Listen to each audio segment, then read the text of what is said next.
Precepti salutaribus moniti, et divina institutione formati, audemus dicere. Pater noster, qui es in celis, sanctificetur nomen tuum, adveniat regnum tuum, fiat voluntas tua, sicur in cielo ed in terra. Hoje a gente vai falar sobre o terceiro pedido do Pai Nosso,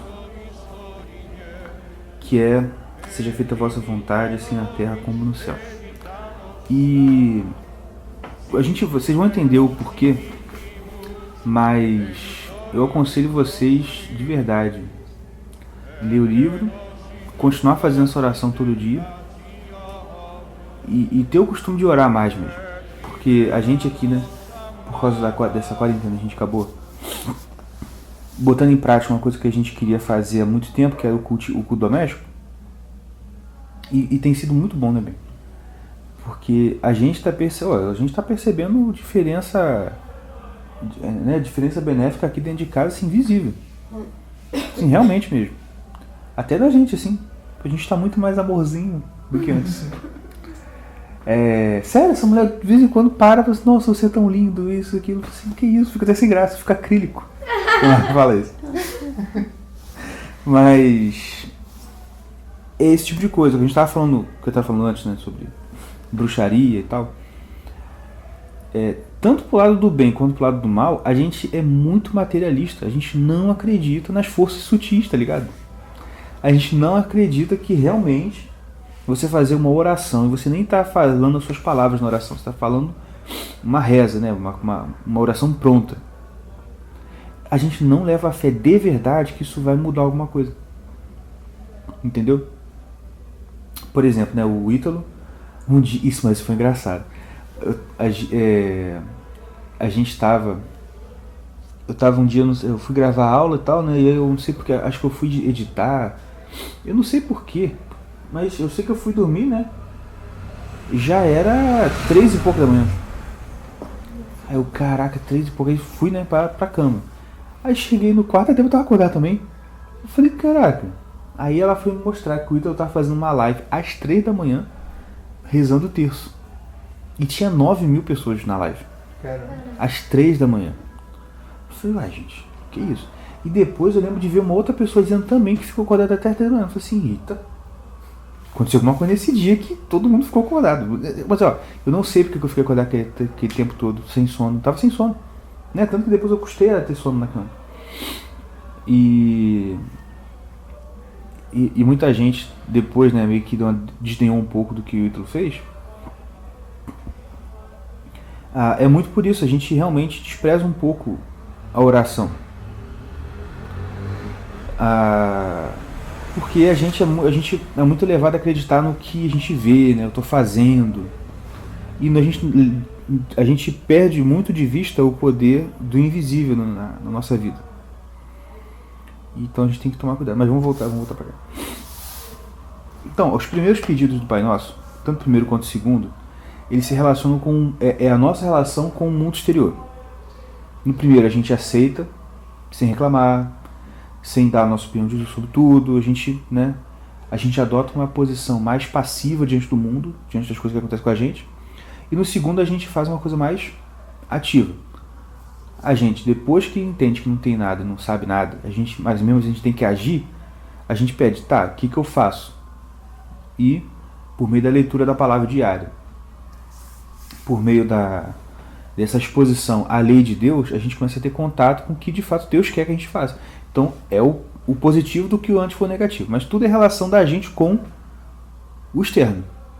Agora, começa no Pai Nosso aqui alguns pedidos que são pedidos pra gente, sabe? Que dizem respeito à nossa alma, à nossa relação com a nossa própria alma. Com a nossa própria alma, com nossos desejos, preferências, gostos e vontades. E é normal que a partir daqui vai ficando um pouco mais abstrato, um pouco mais difícil de entender, um pouco mais sutil. Ele diz aqui que os dois últimos são os mais abstratos, sutis e difíceis de entender nesse sentido.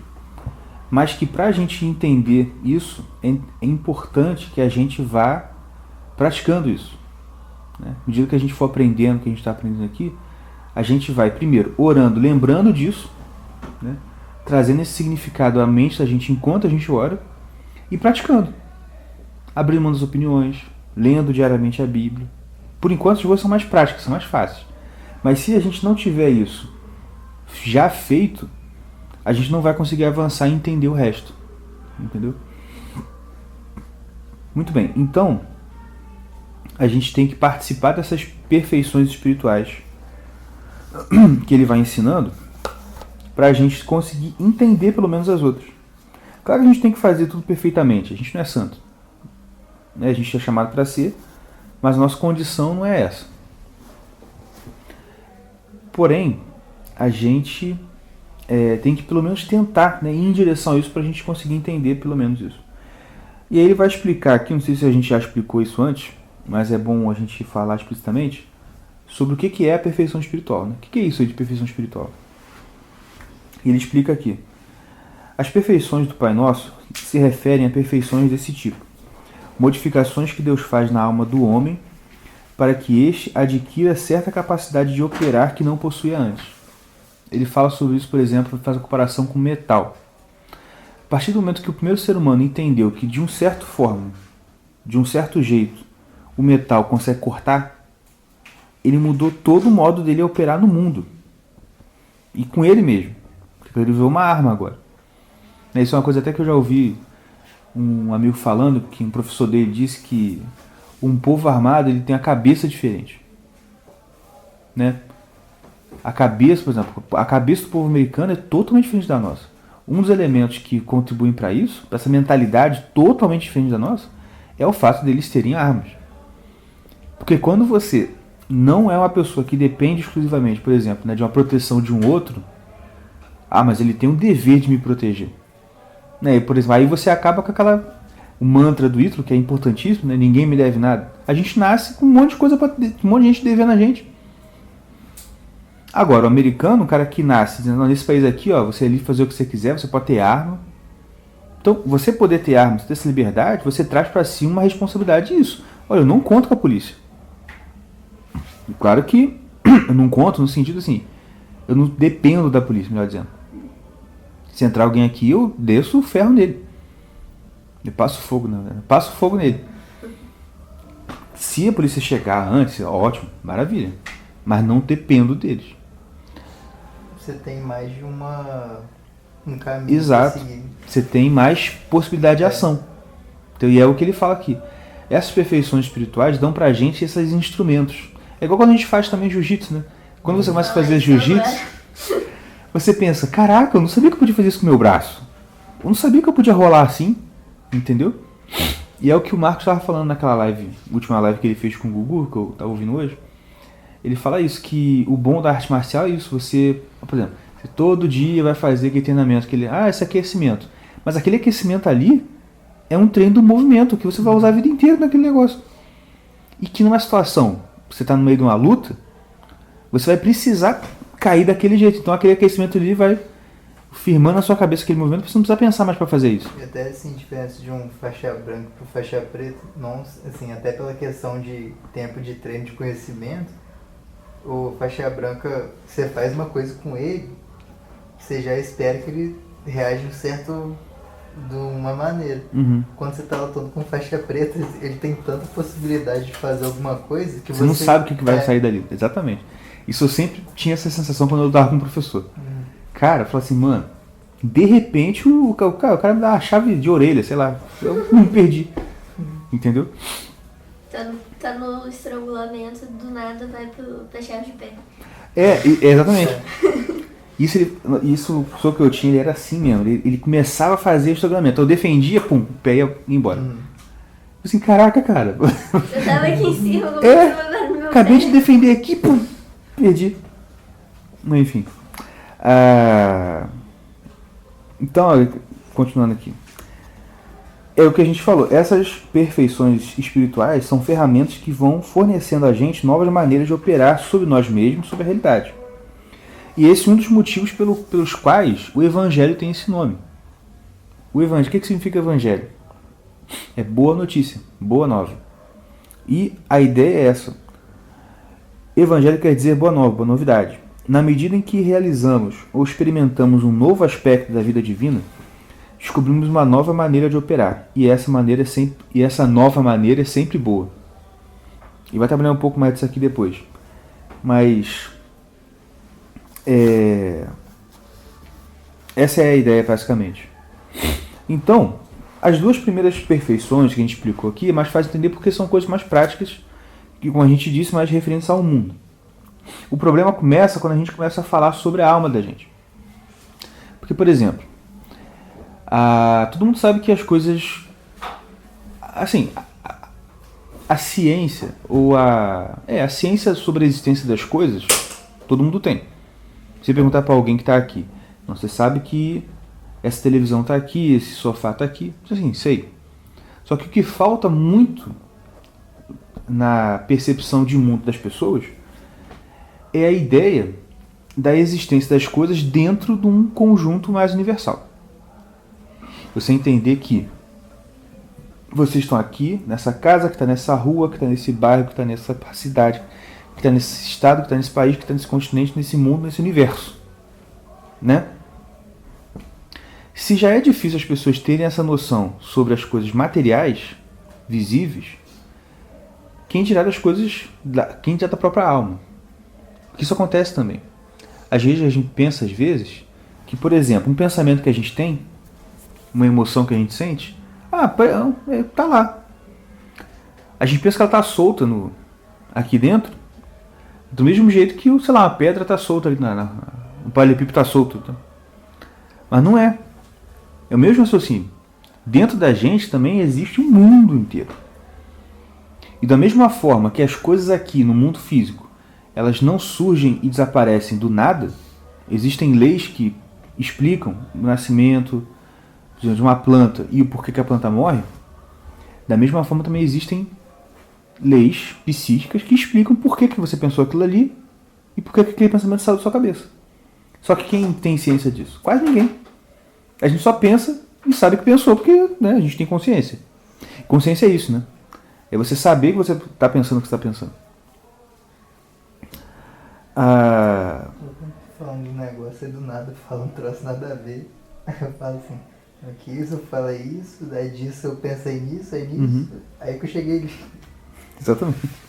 Faço um negócio nada a ver, assim. E quando você começa a perder a consciência, você começa a exatamente falar coisas sem nexo. Aconteceu comigo um dia desse. Estava gravando aula e eu estava explicando a matéria. Eu estava com tanto sono. Ainda bem que estava offline, não estava ao vivo. Eu estava com tanto sono. Comecei a... Mano, no meio da aula comecei a falar uma coisa nada a ver. Eu estava falando disso aqui. Aí de repente eu me peguei. Assim, acho que eu até pensei que ia falar, mas acabei travando, tá ligado? Mas falei um pouquinho.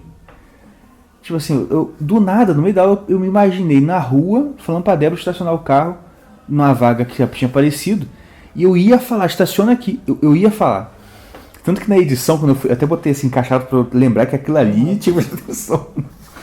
Que no meio, eu vi, cara, no meio da aula, tipo assim, eu tava falando, de repente, eu ia falar, estaciona, Aí eu parei. Levantei, bebi água. Mas, cara, é exatamente isso. Você falar uma coisa que está totalmente conexa, você tem que perder consciência para isso. Então, assim também é com as coisas dentro do nosso mundo interior. Mas muitos, né, você não conhece. Deixa eu ver aqui. Tá. E qual é a consequência disso? Uma das consequências de a gente ter essa ignorância sobre a nossa própria mente, sobre a nossa própria psique, é a gente tratar coisas e eventos que são muito importantes como se fossem eventos banais. E tratar eventos banais como se fossem coisas muito importantes. Tá certo? Ele dá o exemplo do meteorito. Se a gente está aqui, de boa, conversando, falando, e de repente cai um meteorito atravessando essa parede para aqui na sala, é claro que todo mundo vai virar atenção, não vai esquecer que está falando aqui, vai virar e vai prestar atenção naquilo ali. Por quê? Porque é um evento extraordinário. Só que se você por acaso soubesse e tivesse uma lista de todos os meteoritos que estão caindo agora no mundo, né? Você, tudo bem, você ia se assustar, mas você não ia ter tanto espanto, porque você sabe, não, esse caiu aqui, mas daqui a pouco vai cair um lá na Austrália, e daqui a pouco vai cair um outro ali nos Estados Unidos. Porque você sabe daquela parada. Tipo, a morte do coronavírus. Uhum. O pessoal fica falando, tá morrendo tantas pessoas por dia, mas ninguém, Sim. a maioria das pessoas, afegão médio, não sabe quantas pessoas morrem no Brasil todo dia. De várias outras coisas. Tipo, eu fui pesquisar, eu acho que em 2018 ou 2016 morreram, tipo, não sei se foi 1,5 milhão ou 1.700.000 pessoas no Brasil no ano. Uhum. Isso, se dividir, dá uma renca de gente por dia. Aí Sim. você vê que o coronavírus É um tiquinho, pô. Hoje até foi bom que a gente foi fazer a entrega, e aí tinha uma senhora que eu fui, a última lá, ela tava do lado de fora da casa e tava sem máscara. E eu já saí com máscara, né, porque, né? Aí ela já veio falando comigo assim, aí eu fiquei assim, eu falei, a senhora se importa se eu não usar máscara? Não, meu filho, precisa disso não. Isso aqui, eu falei, tá. Eu falei assim, isso aí, aí começou a falar assim, né? Aí eu falei, pois é, né? Eu falei assim, pô, eu falei, ó, senhora, eu acredito o seguinte, eu acredito que se for pra eu morrer, se for minha hora, eu vou tropeçar aqui, vou bater a cabeça no chão e morrer, ué. É isso mesmo. E não sei o quê. E essas mortes aí também? É tudo mentira. Tem um monte de morte aí que não é isso aí. Esse é o avô. E uma senhora, cara. É a senhora. Meu avô deve ter uns 80 anos, mais ou menos. Ele não usa máscara de jeito nenhum. E ele tem um monte de problema. Ele não usa de jeito nenhum. E ele falou que é invenção do Dória. Isso é tudo invenção do Dória. Tá certo. Esse é o avô de respeito. Assim, eu nessa idade não vou me dobrar a um ditadorzinho de calça apertada. Isso é demais pra minha dignidade. Tá certo. Ele falou que o Dória é viado também. É claro. É claro. Aquele vídeo lá, né, antes da campanha dele, um monte de moleque da montagem, botaram a cara dele lá. Mas enfim. Vamos falar de coisas santas, gente, pelo amor de Deus. Que é o seguinte. Então, entendeu? Então, pelo fato da gente ter essa falta de... o exemplo do meteorito. Se você soubesse, né, de fato, sobre as quedas de meteorito, você não ia achar aquilo ali excepcional. Mas você acha. Ou seja, você, nesse exemplo, como se você estivesse dando importância para um evento que, na verdade, não é excepcional. Esse é o problema. Da gente não saber identificar um momento excepcional por conta dessa nossa ignorância psíquica. E qual um exemplo de evento excepcional que ele dá aqui é o seguinte, uma coisa que basta muito já percebido. Um desses eventos excepcionais, acho que a gente não trata como tal, são as ocasiões em que temos pleno contentamento com alguma coisa. Por exemplo, quando você come a sua goiabada cascão, quando você come o seu doce de leite com queijo, ou quando a gente, por exemplo, você come aquela comida que você, nossa, que coisa maravilhosa. Aquele momento que você pensa, cara, não tem nada melhor que isso no mundo. Essa sensação que você sente, essa sensação que você sente, isso que você está sentindo, esse momento de extrema alegria, de extrema satisfação, você... não só comida, mas outras situações também, né? Isso aí que você sentiu nesse momento é uma prévia da felicidade divina, da felicidade do paraíso. E nesses momentos podemos ter uma ideia do contentamento que os santos têm no céu. E o terceiro pedido, que é esse que a gente está estudando agora, ele ajuda a gente a estar nesse estado com mais frequência. Da gente ter mais desse contentamento, essas prévias do céu, com mais frequência. E como que a gente chega nisso? Como que é possível, então, a gente... E aí que tá que você entende, por exemplo, o que Deus quis dizer com vida e abundância. Que Jesus falou, vim para que tenham vida e vida em abundância.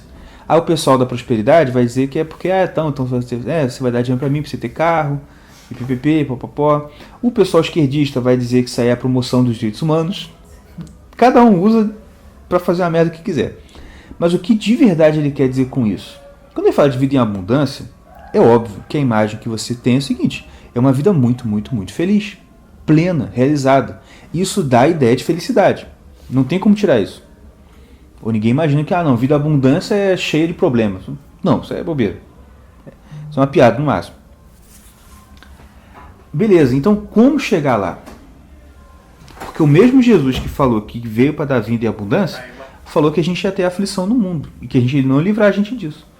É justamente isso aí. Que ele fala aqui, ó.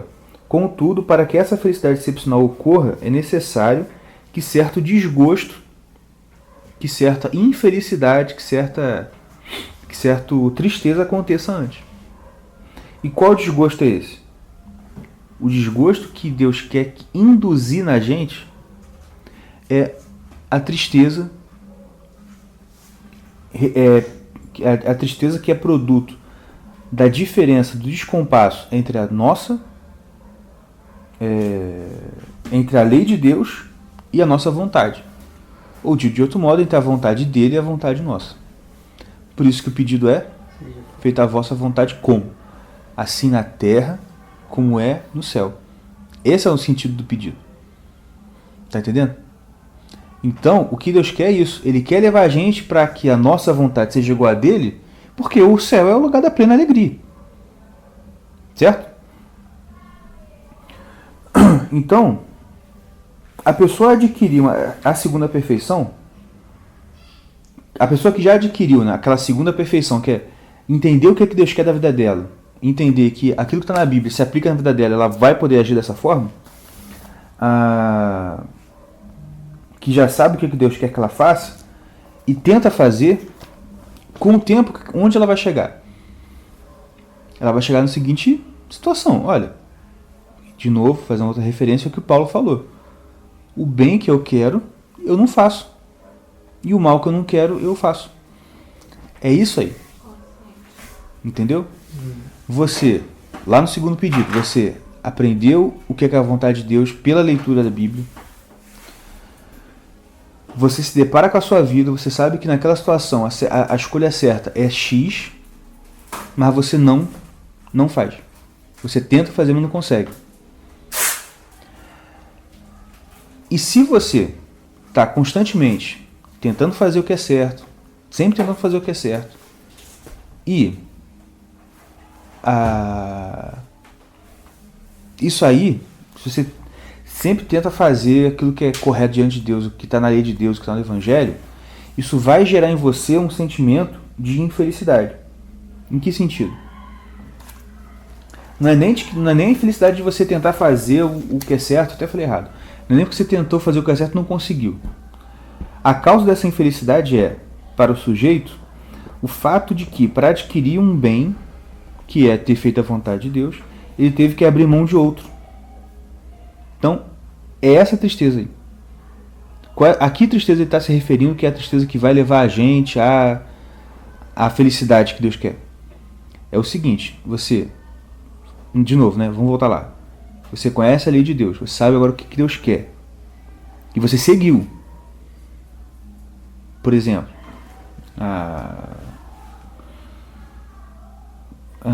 você sabe que na sua relação... Deixa eu pensar aqui. É que eu não queria apelar para esse tipo de exemplo de sexo, mas... Vamos lá, você sabe que vontade de Deus é você ser fiel ao seu cônjuge. Mas aparece uma situação onde você quer não ser. E você tem aquela situação que você pode trair, porque vai te dar o bem que está aparentando ali, qual é? É o bem do pecado de prazer sexual e tudo mais. E você nega isso e se mantém fiel. Você tem uma felicidade por ter feito isso pelo fato de você ter cumprido com um mandamento, pelo fato de você saber que você fez o certo. Mas também vem uma tristeza por não ter conseguido aquilo que você queria, que era gostoso. Isso é inegável, a gente sente isso. E aí, é aí que tá. O que ele vai dizer é o seguinte: isso não acontece quando quando vem a tentação, você às vezes cumpre, às vezes cede, às vezes cumpre, às vezes cede. essa tristeza, para chegar no nível que ele está falando, tem que ser uma tristeza que já está saturando. Você está cumprindo sempre. Você sempre está abrindo mão da sua vontade. Você sempre tem gente dando em cima de você, você está negando, está negando, está negando. Aí tem uma hora que eu falo assim, caraca, mano, eu já podia ter, no exemplo, pô, já podia ter passado o rodo geral. Olha quantas oportunidades eu tive de satisfazer o meu desejo e não fiz. É essa tristeza aí, que é o que ele vai falar aqui também, é essa tristeza que o mandamento quer produzir. Entendeu? Quando Deus dá os mandamentos negativos, não matarás, não furtarás, não dirás falso testemunho, não adulterarás, esses mandamentos negativos, eles são feitos, claro, também pela questão moral que é óbvia, mas também para induzir em você isso. Porque na verdade, você não está triste por causa daquilo ali. Na sua cabeça é o seguinte, poxa, eu queria ter satisfeito a minha vontade e não fiz. Por amor a Deus, beleza, estou feliz por ter cumprido Deus. Mas, né, essa tristeza que você está sentindo, que você acha que é porque você não conseguiu um bem ali, porque a ideia que ele dá no livro é o seguinte, porque pra gente parece que são dois bens diferentes. Um bem é agradar a Deus, outro bem é aquela coisa gostosa que eu queria fazer. Aí eu abri mão desse bem para atingir esse. Mas na verdade isso não era um bem. E você não está triste porque você não alcançou isso. Essa tristeza que você sente, na verdade, é a tristeza porque você está longe de Deus. É porque você não fez aquilo ali. A tristeza que a pessoa sente, cadê? Ela nos mostra o quão longe a gente está de Deus, na verdade. E a gente tem que reconduzir essa tristeza que a gente sente. Poxa, eu podia estar fazendo aquilo ali, não estou fazendo, estou perdendo minha vida, estou perdendo as oportunidades. A gente tem que direcionar isso assim, cara, olha como eu estou longe de Deus. Eu ainda estou querendo, eu ainda acho que isso aqui que é a coisa boa. Eu não consigo perceber ainda que isso aqui é uma merda. Eu ainda estou querendo isso, eu estou ficando triste por causa disso. Mas você tem que direcionar essa tristeza para o seguinte, eu estou muito longe de Deus. Eu estou cumprindo o mandamento, hein? Esse que é o lance. Eu não estou triste porque eu pequei. Não é isso. Você fez o bem, você cumpriu o mandamento, mas você pensa, caraca, eu ainda estou sentindo falta. Entendeu? E é o que ele fala aqui. Infelizmente, hoje em dia, é muito difícil você ter gente que sinta isso, porque a gente cede muito. Mas se você manter e se esforçar em seguir, cumprir, matar sua carne, isso vai aparecer um dia. Entendeu? Sim, exatamente do mesmo exemplo, mas o Luan, no último podcast, ele falou que ele deu tipo testemunho dele de como ele se converteu. Aí falou, você ouviu? Não.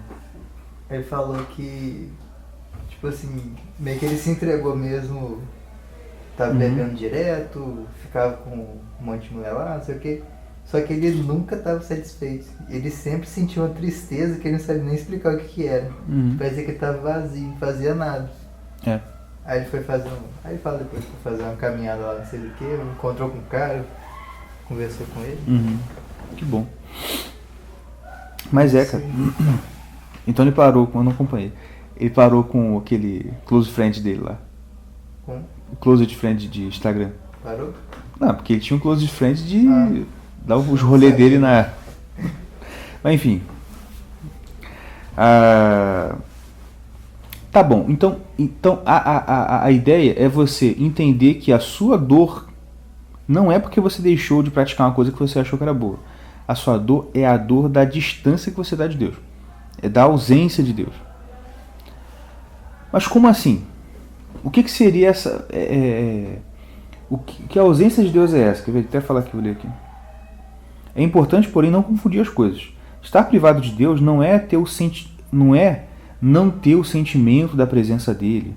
Não é não ter fé ou não ter qualquer dos chavões atuais que descrevem a experiência religiosa. Né? Você, não estou sentindo a presença de Deus. Não é isso que ele está falando. Aí ele cita Santo Agostinho aqui. Santo Antão, na verdade.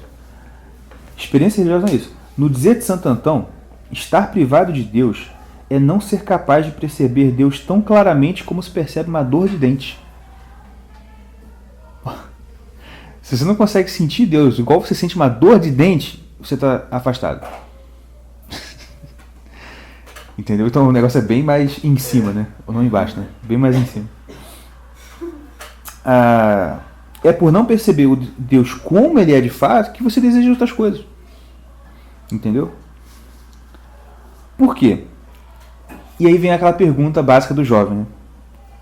Mas se isso é tão errado assim, por que Deus faz as mulheres tão bonitas? Por que faz a maledicência, né? A fofoca tão legal de fazer e todo o resto que é pecado? Porque é o seguinte, porque todas as coisas que são boas no mundo, todas as coisas que são realmente têm um valor, elas são boas por ter vestígios da glória de Deus. Entendeu? Por que o hambúrguer que a gente vai comer daqui a pouco é gostoso? Porque essa coisa gostosa da comida é uma pista que Deus deixou na criação da felicidade que tem lá. Entendeu? O desejo que sentimos pelas coisas se deve ao fato de elas serem vestígios de Deus. Deixa eu olhar aqui no 860. Agora, quem ama a imagem, com muito mais razão deve amar o modelo original. Se sentimos tristeza por abandonar uma coisa particular em nome de Deus, isso significa que não amamos Deus o suficiente.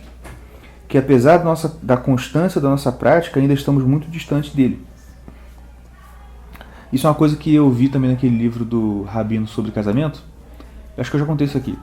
Que ele fala que conta a história de um cara que se dedicou à religião, ficava o dia inteiro trancado numa casa, lendo a Torá, praticando, dando esmola e ensinava para os outros e tal. E nunca casou. E aí ele vai para o céu, esperando ser recebido com pompa e circunstância. E todos os santos estão recebendo ele lá com um cara fechado e brigando com ele. Aí fala, mas por que eu... Como assim? Por que eu... Poxa, eu fui santo a vida inteira. Pensei que ia chegar aqui, ia ser uma festa. E o pessoal fala, não, que você nunca casou. E como você nunca casou, você nunca percebeu o quanto longe você estava da Torá. É mais ou menos o que ele está falando aqui. Se você não cumpre, né, botando em linguagem mais evangélica, se você não mata a sua carne, você não sente esse incômodo, e de novo, não é essa coisinha, não, você tem que se entristecer pelo seu pecado. Eu nunca entendi isso direito. Porque eu sempre senti muito psicopata.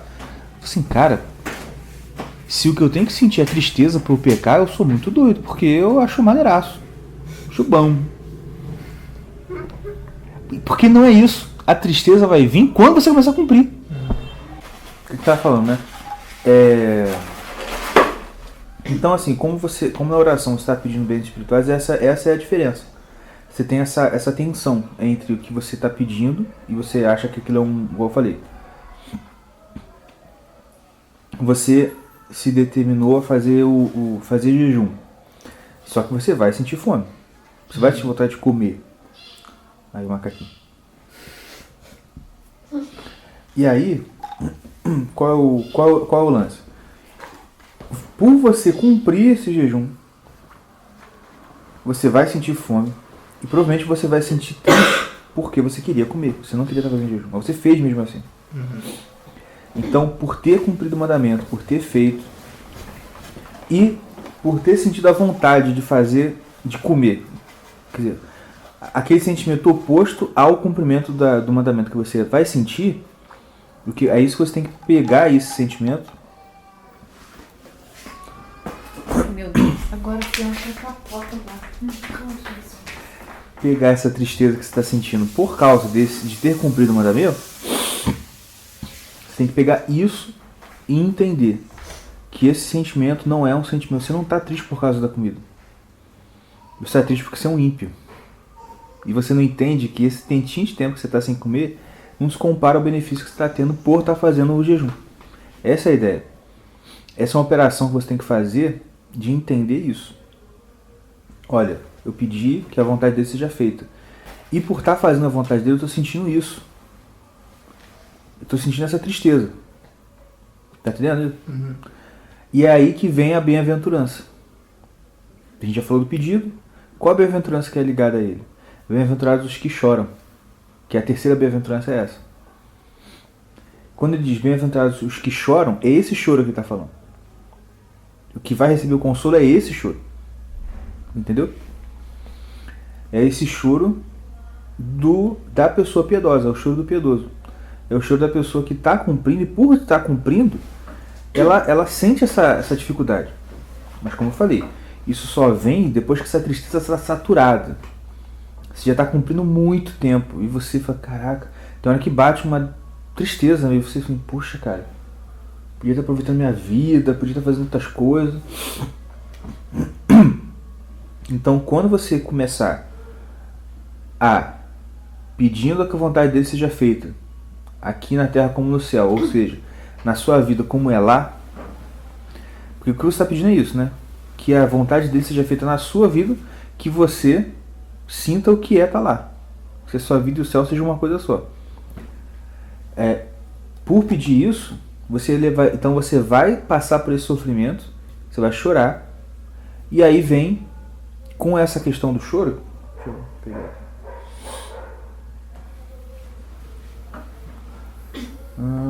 Bem-aventurados que choram. Vou passar aqui. É isso. E aí se liga o terceiro pedido. Esse pedido significa: faça da minha vida um céu, uma vida de pleno contentamento. Então, aí que ele fala aqui.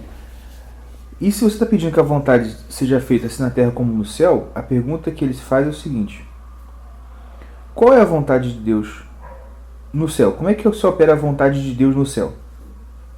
Aí ele fala aqui, ó. Qual é a vontade de Deus no céu? Qual a vontade de Deus para aqueles que já habitam no céu? É a plena felicidade, a infinita beatitude. Beatitude de bem-aventurado. Não, de beatificação, é diferente.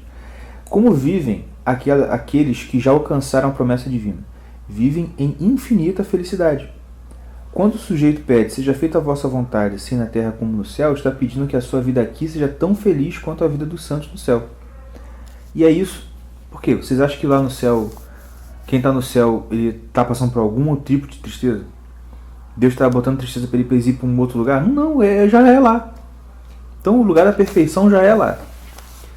E como você está pedindo para que a vontade dele seja feita aqui como lá, ele, tudo bem, vou fazer isso, mas para fazer isso você tem que sentir essa dor aí. Você tem que perceber o quão longe você está. A gente sente a tristeza, então, porque a gente está na Terra. Porque você está longe. E você não percebia a distância que você estava dele até esse momento. Eu estava entendendo antes como se eu estivesse me afastando. E não como se eu... Tipo assim, eu estou longe. E não tem como eu chegar perto agora. Entendi. Na verdade, o que você está sentindo quando você passa por isso, não é que você está se afastando, você está indo para ele, você está fazendo a vontade dele. Só que, assim, você está indo para perto, mas não tem como... Tipo assim, daqui até naquela televisão, eu não posso passar dessa mesa aqui. Certo. Só quando morrer, se for pro céu, aí você vai poder chegar até lá. Mas a questão é que quando você começa a ir e você começa a perceber a distância, o que você percebe o quê? Você percebe isso. Assim, cara, olha quão longe que eu tava. Eu nem me ligava nisso. Então, aquilo que tava enevoado, tava embaçado, começa a ficar cristalino. Acrílico. E é por isso que o dom do Espírito relacionado aqui é o dom da ciência, que é o terceiro dom do Espírito. Que dom de ciência é esse? Né? Deixa eu ver aqui no artigo, para ler direitinho, vamos falar coisa na minha cabeça. O dom da ciência consiste na capacidade de perceber nos bens deste mundo a sua raiz em Deus. Lembra que eu falei isso? Ele fala aqui, por que um santo olha para uma mulher nua e não sente o que a gente sente? Porque o corpo da mulher nua tem a sua beleza. Só que ele sabe que a beleza que está lá é um vestígio da beleza que existe em Deus. Ele já teve acesso a isso. Então, para quem já teve acesso à beleza suprema, aquilo ali tá bonitinho. Entendeu? O Lewis faz uma comparação parecida você acha que é na Abolição do Homem, ou não sei se é no Cristiano Princípio sobre isso, que ele fala da criança. A criança e a pessoa que pergunta se no céu tem sexo. Eu já me fiz essa pergunta. Assim, pô, será que lá no céu vai ter sexo? Porque, né? Não é pecado, mas Aí o Lewis fala assim, cara, esse tipo de pergunta é o tipo de pergunta que uma criança faz, só que no sentido assim. É como assim, ó, a criança acha que não existe nada melhor no mundo do que chocolate. Se você falar pra ela que sexo é melhor, ela não vai acreditar, não vai entender. Você fala que não, o chocolate é muito mais gostoso. Tá entendendo? É tipo isso. É chocolate, beijo na boca, fala sério. Mas tá entendendo? É esse nível. Você parar pra pensar se lá vai ter sexo, é tipo uma criancinha achando que chocolate é a melhor coisa do mundo. E não tem nada melhor, entendeu? E o dom da ciência vem nesse sentido, te mostrar o quanto as coisas daqui são só vestígio mesmo. É só lasquinha.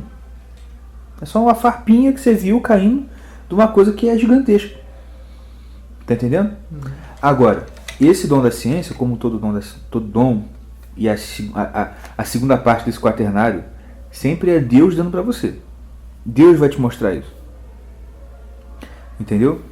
E não se trata, que ele fala aqui, de perceber um bem daqui da terra simbolicamente, como um bem celestial. Por exemplo, você entende que a beleza feminina é um símbolo, é um sinal da verdadeira beleza, a beleza de Deus, no sentido, né? A beleza plena que existe no céu, que existe em Deus. Você sabe isso simbolicamente. Tudo que você vê na terra que é belo aponta para Deus. Aponta o quê? E a fonte da beleza é Ele. Não é disso que ele está falando. E aí que tá. O seu olhar, quando você, de novo, quando você passa por esse processo de pedir a vontade dele seja feita na terra como no céu, e você, então, cumprindo os mandamentos, cumprindo a segunda perfeição espiritual. Cumprir o mandamento, sentir aquela tristeza, entender que essa tristeza não é por aquilo que você perdeu, mas é porque você está longe de Deus. Esse redirecionamento da sua tristeza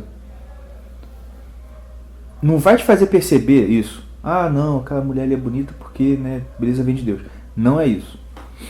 Esse dom da ciência é mais do que isso. É você ver cristalinamente aquilo que você via só como um vestígio. Tá entendendo? É você ter uma real antecipação nesse mundo aqui de uma recompensa lá que vai vir no céu. Por isso que a segunda parte da bem-aventurança é: bem-aventurados que choram, porque serão consolados. A consolação que Deus dá é nesse sentido. É mais ou menos assim: não, entendi, ó, já que você está aí, eu estou vendo que você está tentando cumprir, você está cumprindo a minha lei, eu estou vendo que a sua tristeza aí está vindo por conta disso, era o que eu queria te provocar isso aí, para te desprender dessas coisas daqui. Agora eu vou te dar uma palhinha então do que tem aqui em cima. Tá entendendo? Uhum. E é o que ele fala aqui, ó, ele fala do exemplo da torta de maçã. Sempre interessante mesmo. O exemplo da torta de maçã, que é o seguinte: você comer a torta de maçã é uma coisa muito gostosa. E com certeza, se existe torta de maçã aqui, lá no céu tem alguma coisa parecida com torta de maçã, só que muito melhor. Que Deus está dando para os santos agora. Um chocolate, um pavê, um hambúrguer. Mas experimentar isso, ser consolado, receber esse dom, essa graça da ciência, é ter um vislumbre disso aí. Lembra da história de Moisés, que ele viu a glória de Deus passando assim? É mais ou menos isso. Tá entendendo? É você ter esse contato mais direto. Você tem uma prévia. Entendeu? Eu queria ler só uma última parte aqui, porque eu acho muito, muito bom o que ele fala aqui. Ó, entretanto, vou ler aqui. Ele faz um resumo desses 4 pontos e ele fala aqui: entretanto, isso não é ainda uma experiência direta da própria realidade divina. Por mais que Deus comece a te dar umas pistas do céu nesse sentido, isso não é a experiência direta da vida divina, mas sim uma experiência da vontade divina para os santos do céu. É uma experiência do que é o céu, do que é o paraíso, que é o quê? Que é a vontade de Deus para os seus santos, é essa felicidade plena. Muitas das coisas que as pessoas leem nos profetas ou nos santos que parecem exigir uma determinação supra-humana não parecem tão impressionantes assim se o sujeito entender que aquele santo, antes de ser santo, já nesse terceiro grau de perfeição, provava do paraíso. Ele sabe, no sentido de saborear, o que vai receber depois da morte seguindo aquele caminho. Isso gera um tipo de estabilidade na alma que as pessoas comuns não têm. Não quer dizer que os exemplos dos santos não sejam heróicos. Porque para chegar nessa experiência, o sujeito teve que trabalhar muito. E depois dessa experiência, existem trabalhos espirituais muito mais profundos a serem feitos, os quais ele nem imaginava. Para ficar santo mesmo, o sujeito tem que realizar todas as 7 perfeições, que vão ficando cada vez mais difíceis e exigem cada vez mais. Eu sei que soa muito estranho para os ouvidos de hoje falar em ter uma experiência do céu. É comum encontrarmos quem duvide, mas nós fomos feitos para isso. O ser humano é essencialmente um pontífice, um sacerdote, feito para experimentar o céu e a terra ao mesmo tempo, e, na terra, dar testemunho do céu. A constituição humana pede isso. Na época da Santa Teresa d'Ávila, as pessoas mundanas em geral já estavam nesse terceiro grau. É comum também hoje classificarmos os antigos como fanáticos, mas eles não eram fanáticos. Eles tinham uma experiência religiosa muito mais profunda que nós. Como eles experimentavam essas realidades? Atitudes profundamente religiosas eram simplesmente naturais. Era uma consequência direta da experiência que eles tinham da realidade. O que eu achei mais interessante que ele falou aqui nessa última parte é essa questão do... O que pra gente parece ser uma coisa absurda. Meu Deus, o cara tem que ser muito... Pro cara, não era tanto. Não exigiu essa... Por exemplo, essa coragem absurda que a gente acha que pra gente teria que exigir. Por exemplo, Sadraque, Mesaque e Abednego, Daniel indo pra cova dos leões. Né? A gente pensa, meu Deus do céu, cara, era só ajoelhar, o cara não ajoelhou, o cara acendeu a fogo, foi atacar eles no fogo e nada. Né? Pra gente, assim, meu Deus do céu, eu acho que eu ia ajoelhar, porque a gente é uns bosta, cara. Mas o cara que tá lá, ele já passou por isso, então ele sabe, assim, não, se eu morrer, tô no lucro, olha o que vai ter. Porque ele já teve uma prévia, tá entendendo? Essa que é a questão aqui. Pra ele é tranquilo, entendeu? Quando eu vi essa história quando era pequena, né?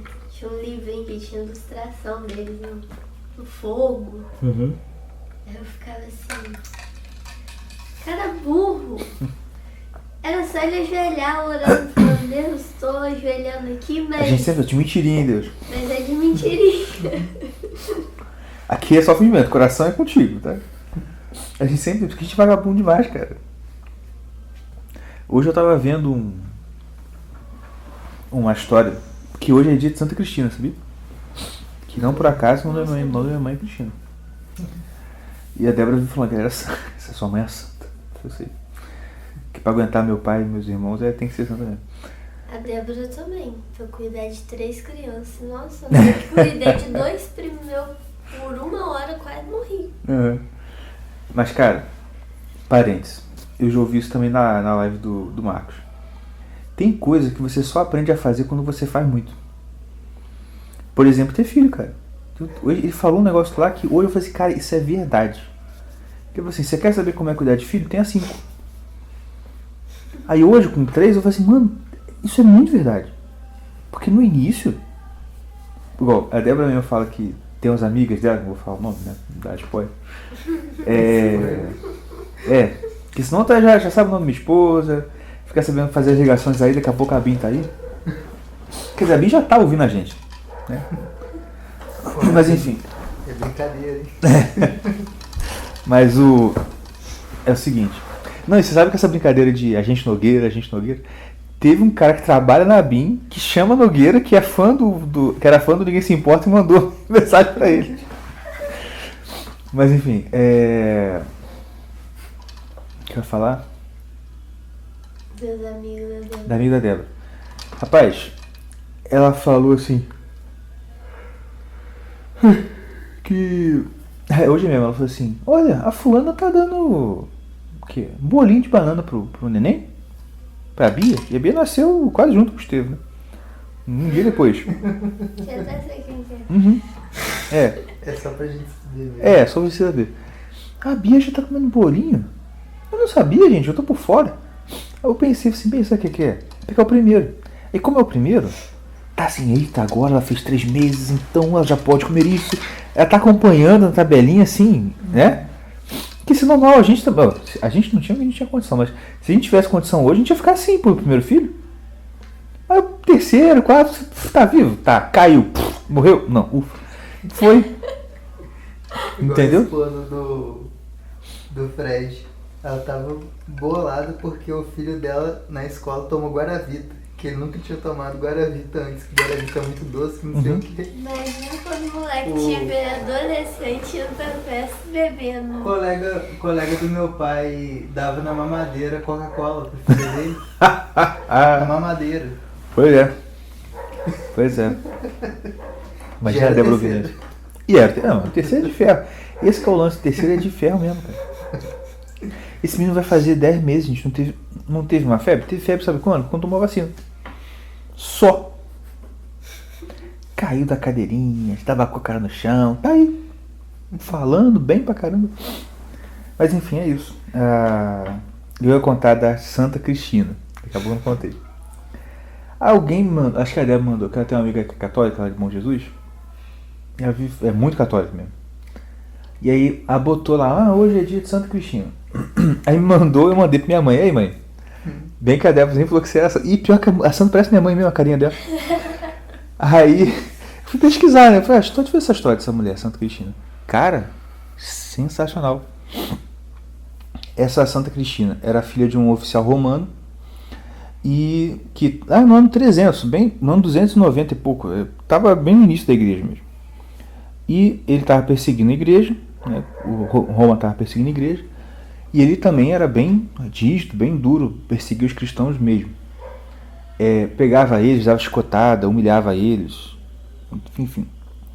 E a menina ficava impressionada, como que, menina, nessa época ela devia ter uns 10 anos, ela ficava impressionada como que eles encaravam aquilo tudo com uma serenidade, parece que nada afetava eles, estavam alegres. Eu falei, gente, que coisa estranha é essa? E com o tempo, o pai dela sempre perseguindo lá os cristãos, com o tempo a escrava dela era cristã, a serva. E a serva, percebendo que ela estava com o coração aberto para ouvir, começou a pregar e ela foi batizada, escondida do pai.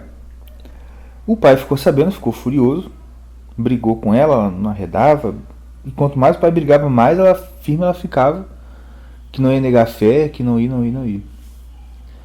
E o pai dela um dia pega e dá uma saraivada na chicotada, açoita ela. Criança, 10 anos. 10, 11 anos.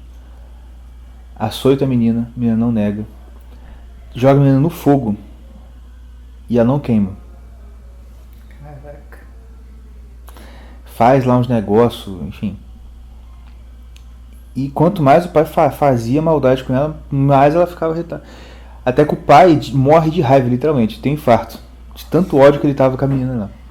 E como ele era oficial romano, veio o substituto já veio também no embalo, falando que a menina tinha matado o pai, que foi culpa dela. E mais perseguição, taca ela no fogo de novo, a menina não queima de novo. Taca ela numa buraco cheio de cobra, nenhuma cobra pica ela. Arranca a língua dela. Cortou a língua dela. E com a língua cortada, ela diz a história. Mesmo depois de cortar a língua, ela continuava cantando. Não sei, ninguém sabe como ela cantando. Até que um dia ele ordena lá, amarra ela e manda matar ela flechadas e ela de fato morre. Deus leva ela. Só que eu tenho testemunho, um monte de gente converte, né, tal. E é um pouco disso que ele falou. Tipo assim, aí ela morreu com 12 anos. E aí... Ela ficou quase 2 anos sofrendo. Foi. E o que acontece? Pra chegar no nível que ela chegou de não temer a morte, até morrer lá nas flechadas, tipo assim, pra ela aquilo não era nada. Por quê? Ela já tinha aprovado tanto do paraíso, ela já tinha recebido tanta prévia, tanto preview, né, desse negócio, que você, cara, não se importa, pode matar, não tem problema, é até bom que eu vou logo. Entendeu? Quando você toma spoiler da série, Uhum. aí tem um personagem lá que você sabe que tá vivo no final, ele tá quase morrendo. Não vai morrer não. Isso, exatamente. Já sei. Dessa aí. Já sei, tipo, tranquilo, já sei já. É igual na Paixão de Cristo tinha essa piadinha, né? Que eu fui no cinema ver Paixão de Cristo. Aí alguém na fila falou assim, gente, spoiler, o cara morre no final. O principal morre.